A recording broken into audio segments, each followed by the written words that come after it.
Sanamkela Avalanche of Grace, gama lam ndithenjiwe emolweni. Namhlanje sisathetha ngamandla olwazi, the power of discernment. Sinezibalo esizazifunda kakhulu namhlanje ezizawusimphawarisha, ezizawusinika amandla, ezizasixhobisa. Ngoba sikwisizini ye-empowerment. Ufuna sibe empowered nathi size-empowered. Sifunda kwincwadi yakwabaseFilipi okokuqala, isahluko sesokuqala, ivesi ye-9 neye-10. Naku okundiya kukuthandazela, utsho umpostile uPawulos, ukuba uthando lwenu lube kukhona luphuphumayo ngokuphuphuma, ukwazi okukhulu nako konke uqonda. Apho siyasithandazela into yoba masibe empowered, sibe nolwazi, siqonde, sibone, singalahleki. Verse 10, ukuze nicikide izinto ezincamisayo, ukuze nibe nokusulungeka, ningabi nasiwo, nide nise kwimini kaKristu, azabuye uYesu. Uyabuya uYesu Kristu. Yiyo loo nto efuna ngalo lonke ixesha into yoba masibe empowered, masibe nolwazi, singazothi hayi besingazi. Akafuni nje singathi hayi besingazi. Yiyo loo nto ufuna siqhubeke sicele ukwazi, sihlale sisazi into yokuba njena ukwazi discernment yona masibe nayo.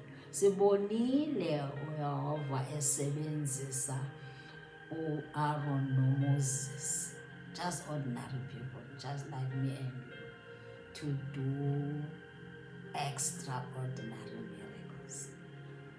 Eba-empower. Yiyo nale season ke nathi ufuna usi-empower. Ufuna ke ngoku sazi into yoba sizawuthandaza, sifunde nesibhalo. Njengoba sifunda kwincwadi ka-Exodus, sithandaze ngapha. Yeyona nto sizamoyenza ke e-Avalanche of Grace. Ake sive uDavide ukuba ucela uthini naye, ethetha efuna ulwazi. Ezinye izinto azizi ngaphandle kokholo. Iinto zikaThixo zifunyanwa ngokholo. Ufuna nathi sibe nokholo. Undumiso 119, ivesi yama-66, verse 66. Uthi uDavide, ndifundise ndibe nemvo nokwazi, umthandazo wakhe lo, okulungileyo, ndibe nokwazi okulungileyo ngokuba ndikholwa yimithetho yakho.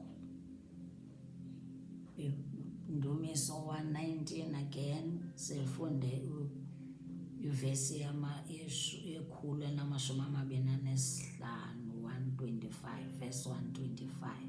Ndingumkhonzi wakho, ndiqondise, ndizazi izingqiniso zakho. Aphinde futhi kwivesi yama-34, verse 34, still kuPsalm 119, athi ndiqondise, ndibambe umyalelo wakho, ndiwugcine ngenhliziyo yonke.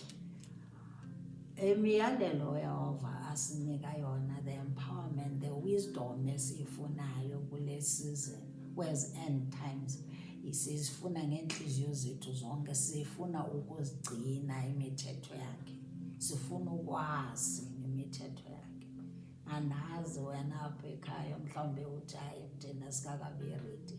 Kufuneka kanti ndiyakukhuthaza uba kufuneka ngoku ube ready, and ngoku utsho uthi Lord ndincede, empower me Lord, I'm ready. Here am I Lord, I'm ready ukuthi ndifumane empowerment, ndingazolahleka, nam ndingazolahleka ndithathe isigqibo ezirongo ngempilo yam. Wonke umuntu ngoku ixesha elikhoyo ngoku kufuneka sibe empowered.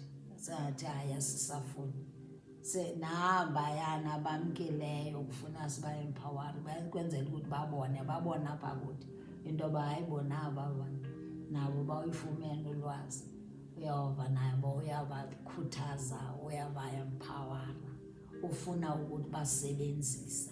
Xa esi-empowera ufuna uthini? Usixhobisa ngolwazi, ufuna usisebenzisa kwenzela into ukuthi njena singabe sikhombana ngapha nangapha, kwenzela into ukuthi singakhali, sazi ukuthi njena Yehova nathi siyafuna ukwazi imithetho yakho nemisebenzi yakho. Enkosi kakhulu. God bless you.